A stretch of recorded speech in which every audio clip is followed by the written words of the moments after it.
She didn't help with the deposit for the venue, it's just a lock in the date. She said Jordan's parents are covering theirs, you'll get it back. She didn't ask if I was okay with it. She knew I had the money. I always had the money.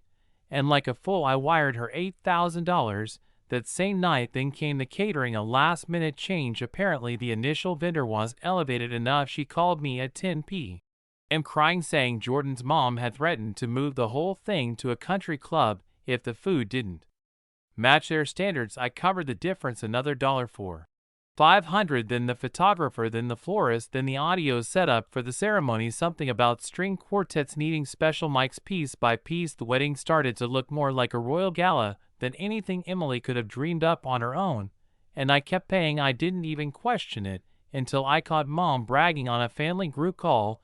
She was going on about how lucky Emily was that Jordan's family was so generous, how they really came through, and how she couldn't believe what an incredible gift they were giving her daughter.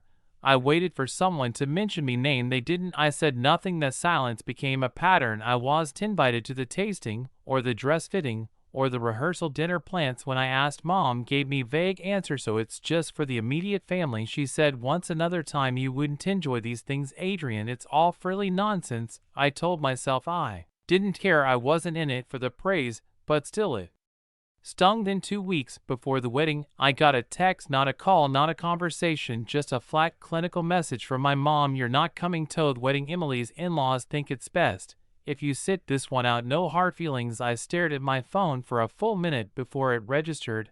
I thought it was a joke, some weird toned F way off saying I didn't need to wear a suit or something, but no, I called her straight. Oh, voicemail. I called Emily, same. I texted both of them, nothing. 3 hours later I got a follow-up from Mom, please respect their wishes. It's not personal, not personal. I sat in the dark for a while after that, phone still in hand, thinking about every dollar I'd sent to every event I'd been excluded from. Every time I'd swallowed that little voice in me head whispering that something wasn't right. I remembered the first time Emily borrowed money from me. She was 20 and late on rent. I didn't even blink. Or the time our dad needed a new water heater and I paid for it because the check from his seasonal job hadn't come in yet. It hot about all the birthdays I spent alone because they were busy or traveling or just forgot. And I remembered the voicemail from my aunt last year, the one where she said, "You really hold this family together, you know. That funny, I wasn't even good enough for the background of a photo." Now I replied to the text, "Copy that." That's all I said. No argument, no guilt, no begging for inclusion, just quiet agreement. And then I went on my laptop. The first thing I did was call the venue. A reservation was in my name. I've been the one to sign the contract and make the deposit. I asked them what would happen if I canceled. They were polite, a bit confused. You're well within the window. They said there'd be a partial refund, but the date would be released immediately. I canceled it next. The caterer, same situation. They had my card on file, my signature. I asked for the cancellation terms.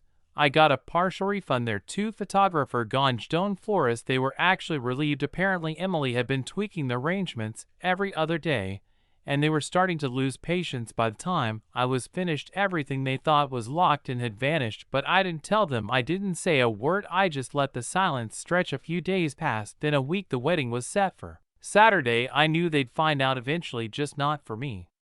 I figured they'd either be too distracted, tinnitus, or too arrogant to imagine that I'd actually walk away.